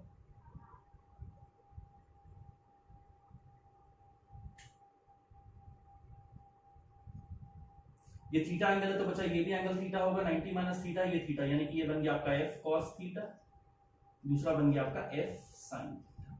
वैसे ही बच्चा यहां पर देखोगे तो 2 कंपोनेंट होंगे, एक कंपोनेंट चला जाएगा F cos थीटा, दूसरा कंपोनेंट चला जाएगा F sin थीटा, ठीक है। F cos थीटा वाला कंपोनेंट, अब ऐसा ही कंपोनेंट हर जगह पर होगा। आप यहां पर देखोगे या तो इसका सिमेट्रिकल कंपोनेंट यहां पर देखो, ये कंपोनेंट लोगे तो इसका सिमेट्रिकल एलिमेंट यहां पर लो, यहां वाला पीछे वाला अगर कोई एलिमेंट लोगे तो सिमेट्रिकल एलिमेंट यहां पर लो। हर जगह पर मेरा एक कंपोनेंट क्या कर जाएगा? कैंसिल आउट कर जाएगा, सिमेट्रिकल सिस्टम बन रहा है। नेट फोर्स कितने के बराबर होगा? तो F net will be equals to integration of, let's say यहां पर अगर मैं df लिखता हूं तो df sin थीटा ज्यादा प्रॉपर लगेगा।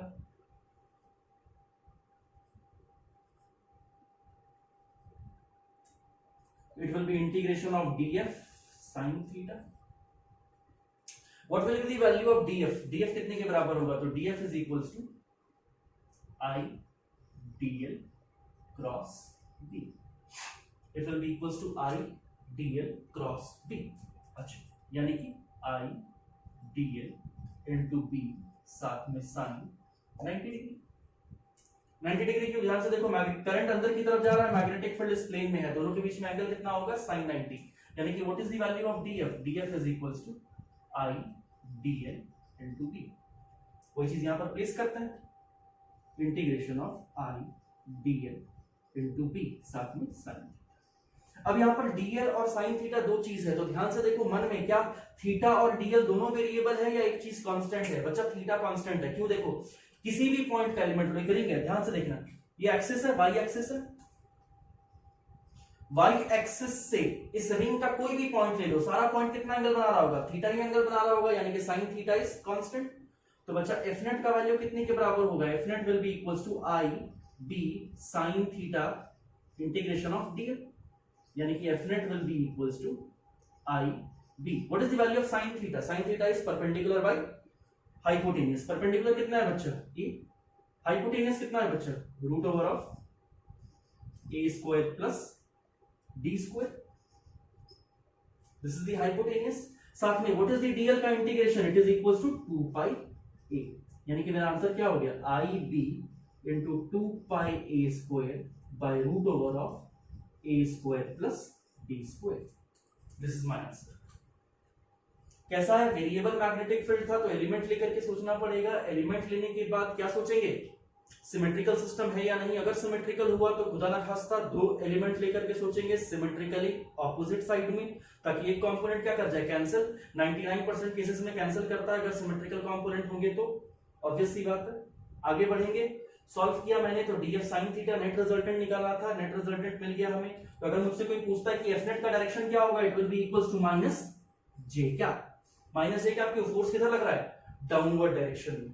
क्लियर। तो हम लोगों ने क्या क्या किया, फोर्स ऑन यूनिफॉर्म और नॉन यूनिफॉर्म मैग्नेटिक फील्ड में अगर मैं किसी करंट कैरिंग वायर या सिस्टम को प्लेस करता हूं तो किस तरह से मेरा फोर्स एक्ट करता है सिस्टम पर। ठीक है, होपफुली ये चीज क्लियर होगा। अब यहां पर मान लो कि बच्चा, एक सवाल है यहां पर इसी के साथ जुड़ा हुआ कि इस लूप में नेट फोर्स तो जीरो है, इस लूप में नेट फोर्स तो जीरो है, लेकिन क्या इस लूप में नेट टेंशन जीरो होगा? क्या इस लूप में नेट टेंशन जीरो होगा, हाँ या ना? और अगर होगा then find the tension in the ring. Let's say ये रिंग है, इस रिंग में आपको क्या फाइंड करना है, टेंशन फाइंड करना है। इसको पहले नोट डाउन करो, फिर उसके आगे बढ़ते हैं।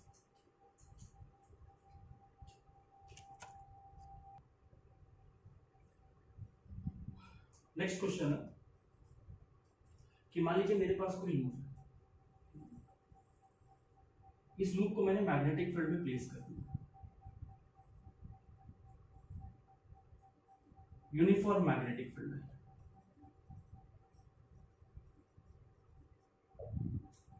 अब क्या है, इस लूप में करंट फ्लो कर रहा है, ये रहा direction of current in the clockwise direction. अब इस लूप पर अगर मैं आपसे पूछूं what is the net force, तो नेट फोर्स का आंसर क्या होगा, जीरो। No doubt. ध्यान से देखो, हर जगह पे फोर्स किधर लग रहा होगा, तो छोटा सा एक एलिमेंट लेकर के देखते हैं। ये रहा करंट का डायरेक्शन, आई डीएल क्रॉस बी, ये रहा बाहर फोर्स। यानी कि हर तरफ अगर तुम फोर्स को देखोगे तो फोर्स बाहर की डायरेक्शन में।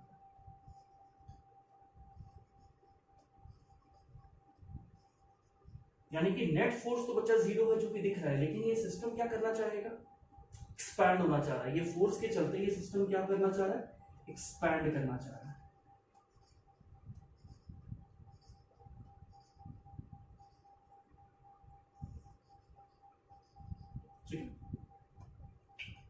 इस फोर्स के चलते ये सिस्टम क्या करना चाह रहा है बच्चा, एक्सपैंड करना चाह रहा है। और मान लो कि इसका रेडियस चेंज नहीं हो रहा है, एक्सपैंड करना चाहता है इस फोर्स के प्रेजेंस में, लेकिन इसका रेडियस चेंज नहीं कर रहा है। रेडियस चेंज नहीं करने का मतलब इसका मैकेनिकल स्ट्रेंथ काफी ज्यादा है, यानी कि कोई ना कोई इस फोर्स को तो बैलेंस कर रहा होगा। वो कौन सा फोर्स होगा, मैकेनिकल स्ट्रेंथ का। ये चीज हम लोग पहले भी किए थे, सर्कुलर मोशन में भी, हर चैप्टर में आप लोग इस तरह का क्वेश्चन कर चुके हो। क्या करना पड़ता है इस तरह के क्वेश्चन में, एलिमेंट लेकर के सॉल्व करना है। सिंपल, सबको याद है क्या करना है, एलिमेंट लेकर के सॉल्व करना है। एलिमेंट कैसे लेंगे, तो सेंटर से किसी भी एंगल पर एक छोटा सा सेक्शन काट लेंगे। ठीक है, छोटा सा सेक्शन काट लेंगे। तो जो मैकेनिकल स्ट्रेंथ के चलते फोर्स डेवलप हो रहा है, हम लोग उसे टेंशन कह रहे हैं। यहाँ पर बच्चा एक टेंशन डेवलप हो रहा है, यहाँ पर भी एक टेंशन डेवलप हो रहा है। इस एलिमेंट पर मैग्नेटिक फोर्स क्या कर रहा है, बाहर की तरफ डेवलप हो रहा है।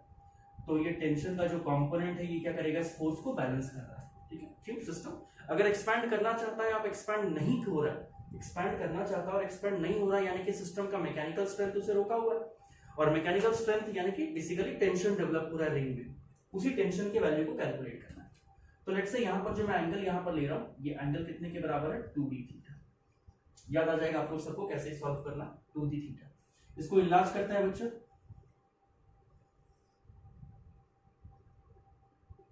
यहां पर भी एंगल डी थीटा, यहां पर भी एंगल बच्चा डी थीटा। यहां पर एक फोर्स लग रहा है टी, यहां पर एक फोर्स लग रहा है टी। इस डायरेक्शन में फोर्स लग रहा है मैग्नेटिक का। मैग्नेटिक फोर्स कितने के बराबर है, it is equals to I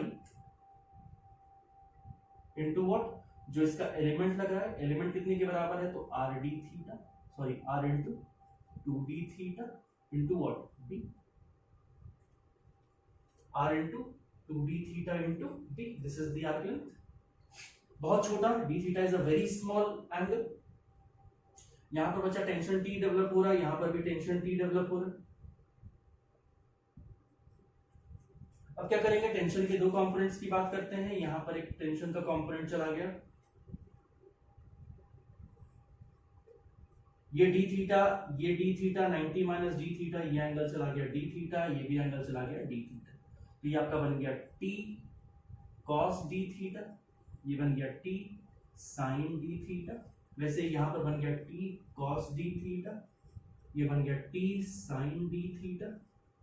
T cos D theta एक दूसरे को कैंसिल आउट कर देंगे, क्या बच गया बच्चा, मैग्नेटिक फोर्स को बैलेंस कौन कर रहा है, यानी कि I into r two d theta into magnetic field B is equals to what, T sin d theta 2 times दोनों का समीशन करके। अब sin d theta को क्या लिखा जा सकता है बच्चा, d theta लिखा जा सकता है, तो I can write I into R 2d theta into B is equals to what, 2t into d theta।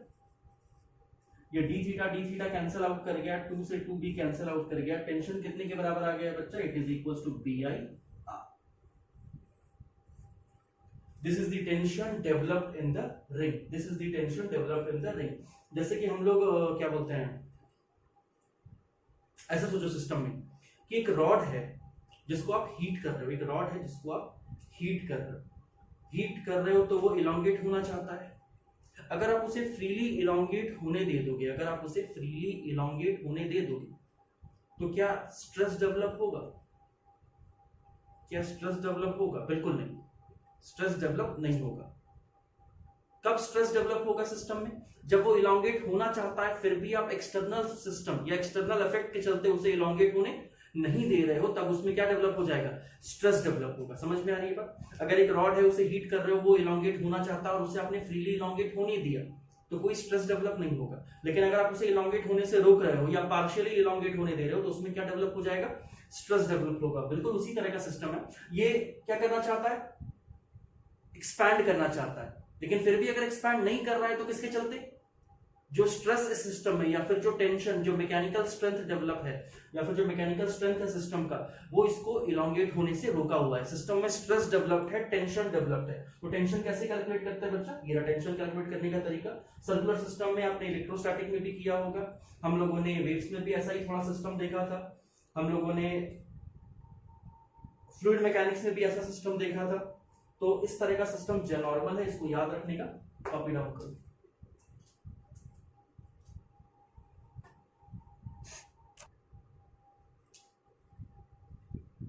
Next है, हम लोग फाइंड करना चाहते हैं force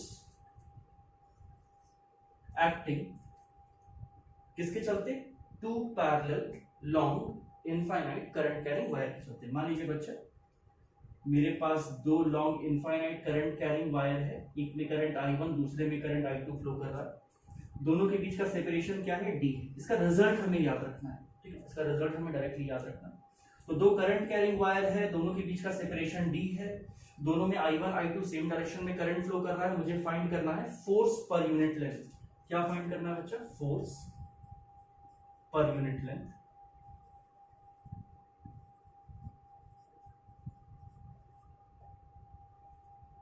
on the wires.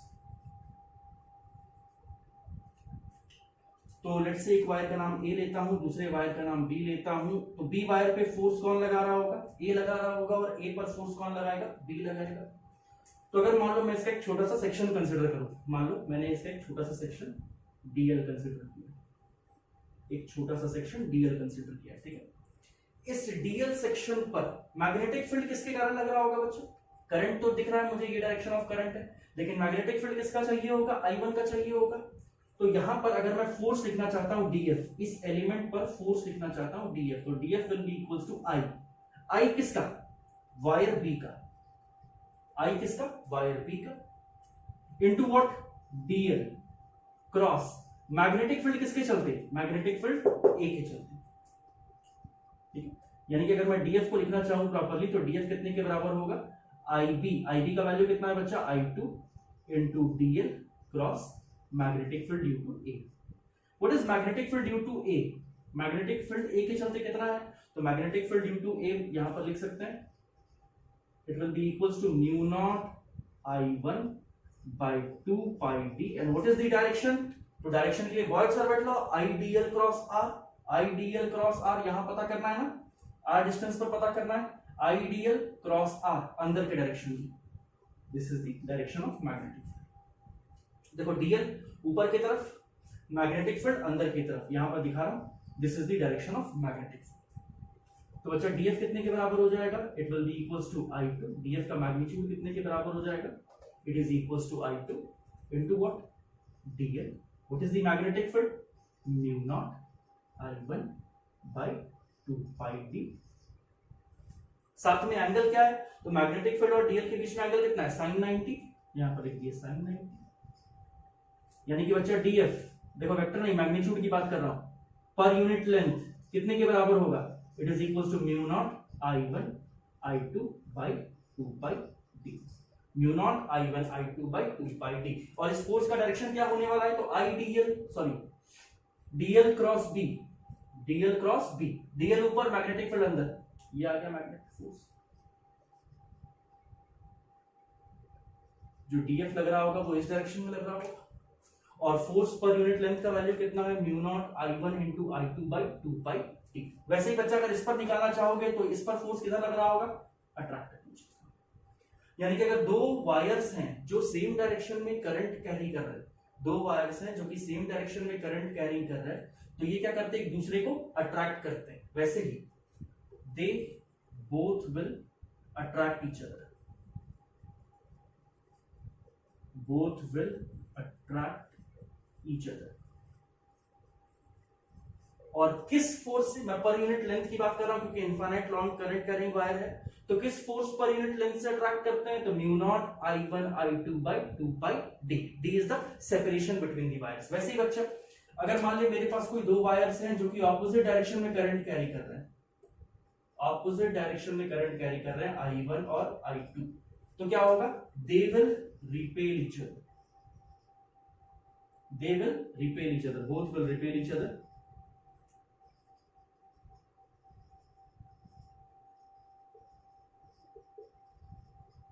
with force per unit length क्या हो जाएगा, it is equals to mu naught I1 I2 by 2 pi d, where d is the separation between the wires। ठीक है, अगर ऑपोजिट सेम डायरेक्शन में current है तो attract करेंगे, ऑपोजिट डायरेक्शन में करंट है तो रिपेल करेंगे। डायरेक्शन खुद से सोच सकते हैं, कैसे बच्चा, तो I1 के चलते what is the magnetic field, invert, current किधर है बच्चा, नीचे, I2 क्रॉस बी, बाहर की डायरेक्शन में फोर्स जा रहा है ना, डीएल क्रॉस बी, देखो करंट किधर, नीचे, यानी कि डीएल नीचे, क्रॉस बी, फोर्स इस डायरेक्शन में जाएगा, यानी कि they will repel each other, अगर ऑपोजिट डायरेक्शन में करंट होगा तो, और अगर सेम डायरेक्शन में करंट होगा तो they will attract each other. कितने फोर्स पर यूनिट लेंथ से, दिस इज द फोर्स पर यूनिट लेंथ का वैल्यू।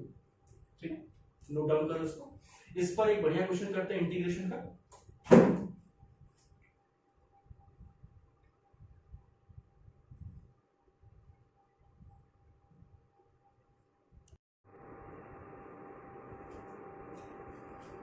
क्वेश्चन करते हैं इंटीग्रेशन से पहले जनरल। मान लीजिए मेरे पास ये सिस्टम है, ठीक है, ये भी प्रीवियस ईयर का एक सवाल है, ये सिस्टम है और ये सिस्टम क्या है, इक्विलिब्रियम पे। इक्विलिब्रियम पे कैसा सिस्टम है, तो मेरे पास एक लॉन्ग करंट कैरिंग वायर है, लॉन्ग मतलब इनफाइनाइटली करंट कैरिंग वायर है जिसमें कोई करंट I1 फ्लो कर रहा है, और ये दूसरा वायर है जो कि वर्टिकली कुछ डिस्टेंस ऊपर जो कि D है प्लेस्ड है, और सिस्टम कैसा, इक्विलिब्रियम पर, यानी कि अभी ये इक्विलिब्रियम पर है। ये सिस्टम फ्री टू मूव है, वर्टिकल प्लेन है, वर्टिकल प्लेन है,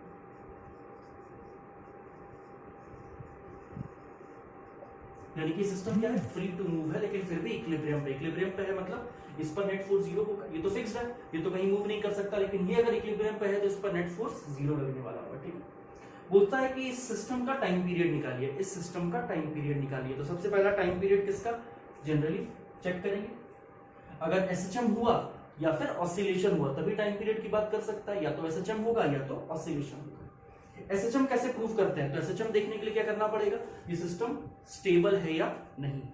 अगर ये सिस्टम स्टेबल हुआ तो सबसे पहला या तो ऑसिलेशन या तो एसएचएम हो सकता है। दूसरा चीज क्या है, अगर फोर्स रीस्टोरिंग प्रोपोर्शनल टू क्या आ जाए, एक्स आ जाए, प्रोपोर्शनल टू x आ जाए फोर्स का मैग्नीट्यूड, तो हम लोग कह सकते हैं कि ये सिस्टम SHM परफॉर्म करेगा और टाइम पीरियड होगा 2π/ω।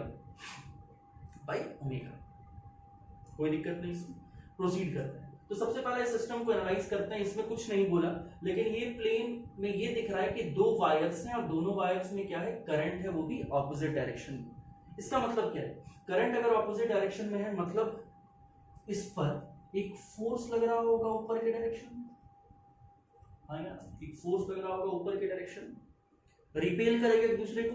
और फोर्स पर यूनिट लेंथ कितने के बराबर है, फोर्स पर यूनिट लेंथ कितने के बराबर होगा, mu naught I1 I2 by 2πd। Force पर यूनिट लेंथ की बात कर रहा हूं, ठीक है, यानी कि इसको F/L भी लिख दे रहा हूं यहाँ पर, कोई दिक्कत नहीं है। F/L फोर्स पर unit length is equals to mu naught I1 I2 by 2πd।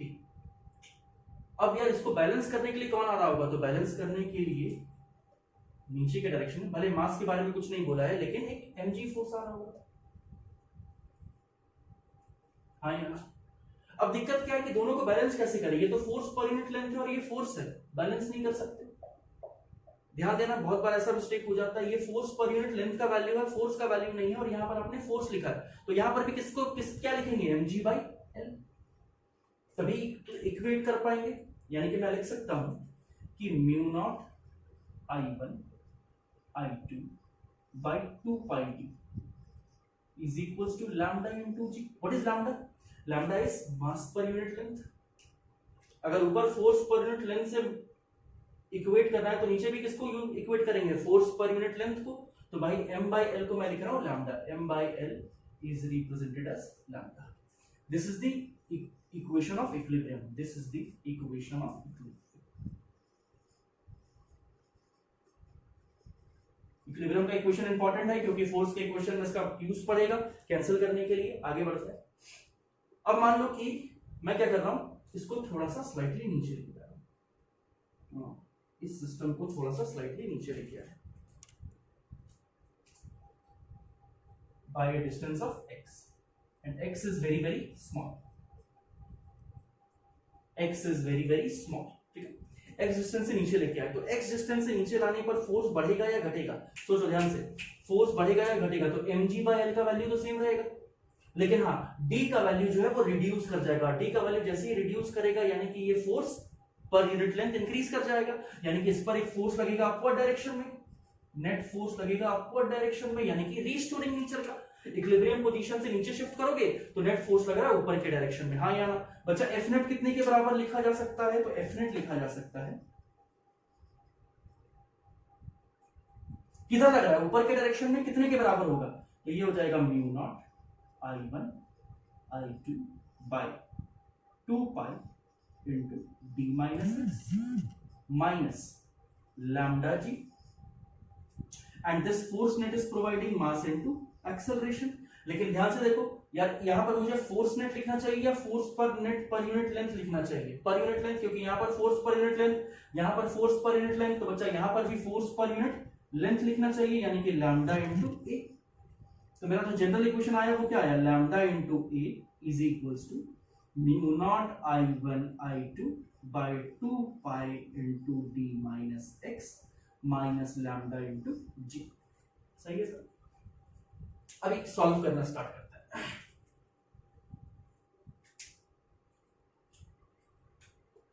Lambda into A is equals to mu naught I1 I2 by 2π, साथ में d कॉमन ले लो बच्चे, तो क्या बच गया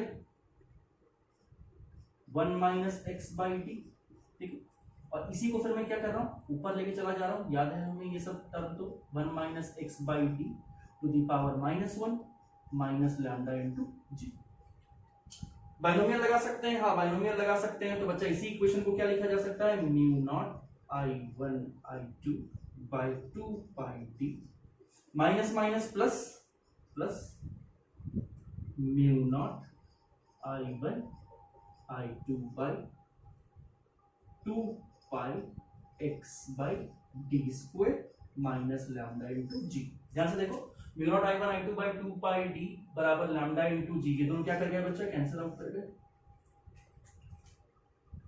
यहां तक कोई प्रॉब्लम नहीं। दूसरा, mu naught I1 I2 by 2 pi D को मैं क्या लिख सकता हूं, लैम्डा इंटू जी लिख सकता हूं, यानी कि ये इक्वेशन को मैं फर्दर आगे जाकर के ये लिख सकता हूं कि lambda into A is equals to mu naught I1 I2 by 2 pi D को मैं रिप्लेस कर दे रहा हूं लैम्डा इंटू जी साथ में x बाई डी।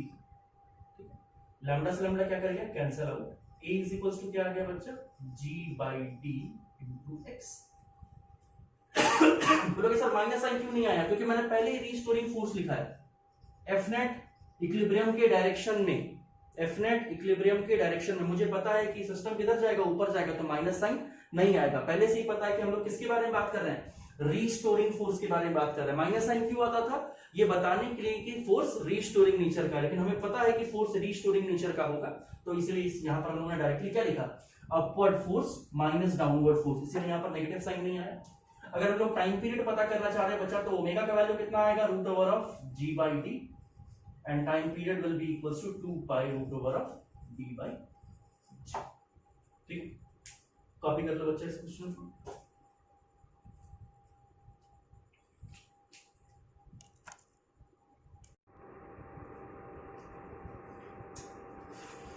ये आपके लिए होमवर्क के लिए एक सवाल है, ठीक है, लास्ट वाला। मैंने यहाँ पर थोड़ा सा खाली हिंट आपको लिख दिया है ताकि आप लोग देख करके समझ जाओ। मेरे पास एक शीट है, ठीक है, एक करंट कैरिंग शीट है। शीट का विड्थ दिया हुआ W। याद करो हम लोगों ने शीट के चलते मैग्नेटिक फील्ड निकालना सीखा था, हॉरिजॉन्टल शीट, और फिर उस शीट को कर्व कर दिया था। तो याद करो उस शीट का जो एलिमेंट लेंगे वो एलिमेंट किसकी तरह बिहेव करता है, long straight current carrying wire की तरह। अब इस क्वेश्चन पर आते हैं, उसी कंसेप्ट से जुड़ा हुआ। मेरे पास एक शीट है जिसका शीट का जो करंट है वो करंट पर यूनिट विड्थ मुझे दिया हुआ है J, current per unit width दिया हुआ है J, ठीक है। और इस शीट के कुछ डिस्टेंस ऊपर, यानी कि y कोऑर्डिनेट जिसका h होगा, या फिर लेट्स से d होगा, या फिर जो भी कंसीडर करो, किसी h हाइट ऊपर पर एक वायर है, उस वायर में भी सेम डायरेक्शन में करंट फ्लो कर रहा है, यानी कि शीट और वायर दोनों में सेम डायरेक्शन में करंट फ्लो कर रहा है। शीट कौन से प्लेन में है, एग्जैक्ट प्लेन में है, इनफाइनाइट शीट है। वायर किसी डिस्टेंस ऊपर है, पैरेलल टू द शीट है। कितने डिस्टेंस ऊपर है, h डिस्टेंस ऊपर है, ये भी इनफाइनाइट करंट कैरिंग वायर है। आपको क्या पूछा है कि फोर्स पर यूनिट लेंथ, फोर्स पर unit length of sheet due to the wire. इस शीट के फोर्स पर यूनिट लेंथ की वैल्यू बतानी है आपको, किसके चलते, वायर के चलते, ठीक है। छोटा सा हिंट मैंने लिखा है, ये सिर्फ दिमाग लगाने के लिए कि अगर मुझे शीट और वायर के बीच में फोर्स चाहिए तो ऐसा कोई फॉर्मूला हमें नहीं पता, लेकिन अगर मैं शीट का एक एलिमेंट ले लूं, वो किसकी तरह बिहेव कर रहा है, long infinite current carrying wire, और दो वायर के बीच में जो फोर्स है वो हमें पता है, फोर्स पर यूनिट लेंथ का वैल्यू हमें पता है, वो कितने के बराबर होता है, mu naught I1 I2 by 2 pi D. और अगर करंट सेम डायरेक्शन में हो तो अट्रैक्ट करते हैं, ऑपोजिट में हो तो रिपेल करते हैं। करंट का डायरेक्शन सेम है। मैंने क्या किया, अब इसको 3D में देखना थोड़ा टफ लग रहा है तो इसको 2D में देखा हम लोगों ने। किसी भी x दूरी पर मैंने क्या किया, एक एलिमेंट काट लिया है यहाँ पर, जैसे यहाँ पर दिखा रहा हूं, ये एक स्ट्रेट करंट कैरिंग वायर की तरह बिहेव कर रहा है, ठीक है, 2D प्लेन में ऐसा दिखाई दे रहा है। ये वायर और ये वायर दोनों एक दूसरे को अट्रैक्ट करेंगे, कितने फोर्स से बच्चा, लेट्स से DF फोर्स से। और फोर्स पर यूनिट लेंथ का वैल्यू क्या होगा, तो mu naught I1 into I2 by 2 pi into separation. What is the value of separation, तो ये डिस्टेंस, जो डिस्टेंस हमें मिलता है, जो d होता है, d कितने के बराबर है, h square plus x square का रूट ओवर। अच्छा, इसमें करंट कितना है, तो इसको करंट मैंने मान लिया di, di कितने के बराबर है, j इंटू dx के बराबर है, ठीक है। वैसा ही एक सेम एलिमेंट यहां भी काट लिया, क्यों, क्योंकि सिमेट्रिकल दिख रहा है, तो एक कंपोनेंट क्या कर जाएगा, कैंसिल आउट कर जाएगा, ठीक है। बाकी चीज आपको दिमाग लगाना है और दिमाग लगा करके सॉल्व करना है, ये आपके होमवर्क में रहेगा। इसको हम लोग डिस्कस करेंगे नेक्स्ट क्लास में, आंसर डिस्कस करेंगे, इसमें सोच करके सॉल्व करो। आज के लिए इतना ही। नेक्स्ट क्लास हम लोग पढ़ेंगे टॉर्क और गैल्वेनोमीटर के बारे में थोड़ा सा, और फिर एम्पियर्स क्लास स्टार्ट करेंगे। तो अपकमिंग वीक में जो भी वीक अभी आने वाला है, मैग्नेटिज्म पूरा खत्म हो जाएगा। सेकेंड लाइव लेक्चर में, नेक्स्ट लाइव लेक्चर में तो हम लोग डाउट डिस्कशन करने वाले हैं। उसके बाद वाले डिस्कशन में हम लोग क्वेश्चन प्रैक्टिस करेंगे मैग्नेटिज्म का, और मैग्नेटिज्म को इस वीक में एंड कर देंगे, ठीक है। उसके बाद हम लोग EMI स्टार्ट करेंगे और फर्दर आगे बढ़ेंगे। तब तक आप लोग भी इस वीक का टाइम है, मेहनत करके मैग्नेटिज्म को जितना हो सकता है उतना कंप्लीट कर लेना। आसान टॉपिक है, क्वेश्चन आते हैं, स्कोरिंग चैप्टर है। Thank you.